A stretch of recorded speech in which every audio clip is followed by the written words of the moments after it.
Hello friends, welcome to our channel.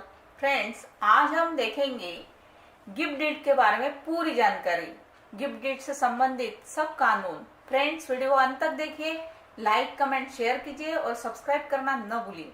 तो चलिए जानेंगे गिफ्ट डीड के बारे में जानकारी। अब गिफ्ट जिसे दान कहा जाता है, आम जीवन का एक हिस्सा बन चुका है। गिफ्ट यानी किसी भी संपत्ति का दान किसी दूसरे व्यक्ति को किया जाता है। अब दान में कोई भी प्रतिफल नहीं होता है। जैसे हम किसी को उसके जन्मदिन पर कोई तोहफा देते हैं, वस्तु देते हैं, तब उसके बदले में उससे कुछ लिया नहीं जाता है। यही दान कहलाता है। अब छोटी छोटी चीजों का दान साधारण तरीके से हो जाता है, उसे कोई नियम नहीं होते, कोई रोल नहीं होते हैं। लेकिन बड़ी संपत्तियों का दान कानून द्वारा निर्धारित की गई प्रोसीजर के जरिए ही होती है। अब संपत्ति अंतरण अधिनियम यानी ट्रांसफर ऑफ प्रॉपर्टी एक्ट किसी भी संपत्ति के हस्तांतरण से यानी प्रॉपर्टी ट्रांसफर से संबंधित प्रावधानों को उल्लेखित करता है, जहां मुख्य रूप से अचल संपत्ति यानी इमूवेबल प्रॉपर्टी का उल्लेख है।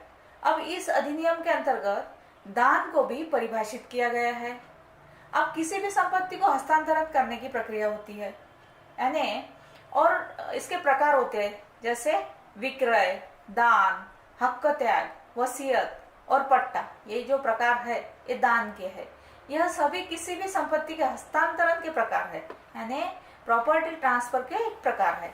अब इसमें दान भी शामिल है यानी गिफ्ट भी शामिल है। अब दान की परिभाषा संपत्ति अंतरण अधिनियम की यानी ट्रांसफर ऑफ प्रॉपर्टी एक्ट का सेक्शन 122 के अंतर्गत प्रस्तुत की गई है, जहां पर दान के कुछ तत्व यानी इंग्रेडिएंट बताए गए हैं जो इस तरह है।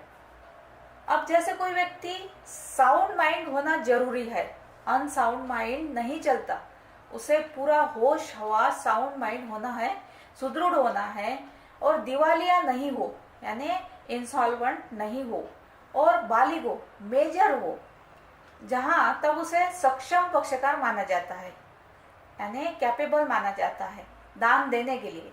अब दान के लिए ऐसे ही सक्षम पक्षकारों की जरूरत होती है। अगर कोई नाबालिग पक्षकार है यानी मेजर नहीं है, माइनर है, तब उसकी ओर से दान लेने और देने का कार्य उसके संरक्षक द्वारा किया जाता है। अब दान लेने वाले की स्वीकृति, दान में दानदाता की स्वीकृति ही जरूरी नहीं है, बल्कि उस व्यक्ति की स्वीकृति भी चाहिए जिस व्यक्ति को दान किया जा रहा है, यानी कि दान हम जिसको दे रहे हैं उसकी भी स्वीकृति चाहिए। अब किसी भी व्यक्ति को उसकी बगैर स्वीकृति के दान नहीं दिया जा सकता। आजकल अचल संपत्ति जैसे यानी इमूवेबल प्रॉपर्टी जैसे कोई मकान, जमीन इत्यादि का दान पत्र बनाया जाता है। अब दान की संविदा आमतौर से घर के पारिवारिक सदस्यों के बीच होती है, जैसे पिता पुत्र के बीच, माता पुत्री के बीच और पति पत्नी के बीच। ऐसे घनिष्ठ रिश्तों में लोग एक दूसरों को संपत्ति दान करते हैं। अब बाहर के मामले में संपत्ति बहुत कम दान की जाती है। किसी भी धार्मिक ट्रस्ट यानी चैरिटेबल ट्रस्ट को या फिर खैराती ट्रस्ट को कोई संपत्ति जरूर दान की जाती है, लेकिन साधारण लोगों को आमतौर से कोई संपत्ति दान नहीं की जाती है। जब घर के सदस्य एक दूसरे को कोई संपत्ति दान करते हैं, तब उन्हें ऐसी संविदा में बहुत कम स्टैम्प ड्यूटी देनी होती है। अब संपत्ति का रजिस्ट्रेशन भी हो जाता है। जैसे कि एक पिता अपने नाम पर रजिस्टर्ड कोई मकान अपने बेटे को देना चाहता है, तब पिता दान पत्र को उपपंजीयक के कार्यालय में रजिस्टर करवा सकता है। अब ऐसे रजिस्ट्रेशन पर बहुत कम स्टैम्प ड्यूटी लगती है, क्योंकि इन व्यवहारों में किसी भी प्रकार का धन का लेन देन नहीं होता है। लेकिन यह ध्यान रखना चाहिए कि परिवार के सदस्यों के बीच होने वाले दान के व्यवहार में कम स्टैम्प ड्यूटी लगती है।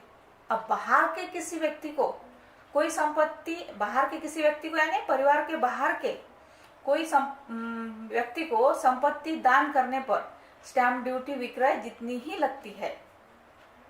अब लोगों ने स्टैम्प ड्यूटी से बचने के लिए विक्रय के स्थान पर दान की संविदा बनाने का काम शुरू कर दिया था और झूठ बोलकर विक्रय को दान बता देते थे। अब इस समस्या से निपटने के लिए यह प्रावधान किया गया है कि अगर परिवार के सदस्य एक दूसरे को कोई संपत्ति दान करते हैं तब स्टैंप ड्यूटी कम लगेगी। यदि बाहर के किसी व्यक्ति को कोई संपत्ति दान की जाएगी तब उसके रजिस्ट्रेशन में विक्रय जितनी ही स्टैंप ड्यूटी लगेगी। अब एक बार दान, हमेशा दान किसी भी चल और अचल संपत्ति का दान यानी मूवेबल और इमूवेबल प्रॉपर्टी का दान किया जा सकता है।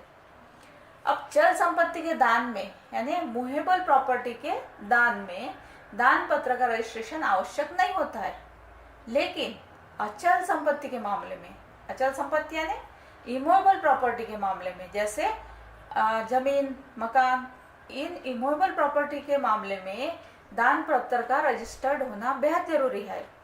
अब बगैर रजिस्ट्रेशन के कोई भी दान पत्र वैलिड नहीं माना जाता है। अगर किसी व्यक्ति ने किसी दूसरे व्यक्ति को किसी संपत्ति का दान कर दिया है और उसका रजिस्टर्ड दान पत्र तैयार कर लिया गया है, तब इसका खंडन नहीं किया जा सकता। अब दान देने वाले दाता किसी भी स्थिति में संपत्ति को वापस प्राप्त नहीं कर सकते हैं। अब वसीयत की तरह ही दान का खंडन नहीं किया जा सकता। अब वसीयत का कोई भी व्यक्ति बार बार खंडन कर सकता है, जबकि दान का खंडन नहीं होता है। अब एक बार यदि दान लिख दिया गया यानी गिफ्ट डीड लिख दिया गया, तब वह दान सदा सदा के लिए माना जाएगा, गिफ्ट माना जाएगा। अब भारयुक्त संपत्ति को, कोई भी भारयुक्त संपत्ति जिस पर किसी प्रकार का कोई कर्ज है, कोई योजना है, ऐसी संपत्ति का दान नहीं किया जा सकता। अब पहले उस संपत्ति का कर्ज चुकाया जाएगा, कर्ज मुक्त करवाया जाएगा और फिर उस संपत्ति का दान किया जाएगा। अगर संपत्ति पर कोई भार है, कर्ज है और उसका दान कर दिया जाता है, तब ऐसा दान अवैध माना जाएगा यानी इनवैलिड माना जाएगा। अब दान पत्र में दाता के संबंध में संपूर्ण जानकारी जैसे उसका नाम, पता इत्यादि होना जरूरी है। अब उस संपत्ति का उल्लेख जिसे दान किया जाना है यानी उस संपत्ति कितनी है, कैसी है, कहाँ है, ये सब विवरण होना जरूरी है। अब यह संपत्ति दाता को कहाँ से प्राप्त हुई है यानी वो प्रॉपर्टी कहाँ से मिली है उनको, इसकी पूर्ण जानकारी होना जरूरी है। जिस व्यक्ति को संपत्ति दान की जा रही है उस व्यक्ति की संपूर्ण जानकारी और इसी के साथ दोनों की स्वतंत्र सहमति का उल्लेख दान पत्र में किया जाना चाहिए। ऐसे दान पत्र को रजिस्टर्ड करवाने के लिए जिस जिले में संपत्ति स्थित है, जहां प्रॉपर्टी आपकी है, वहां के उप पंजीयक कार्यालय में प्रस्तुत किया जा सकता है। तो फ्रेंड्स, यह थी गिफ्ट डीड के बारे में पूरी जानकारी। Thank you.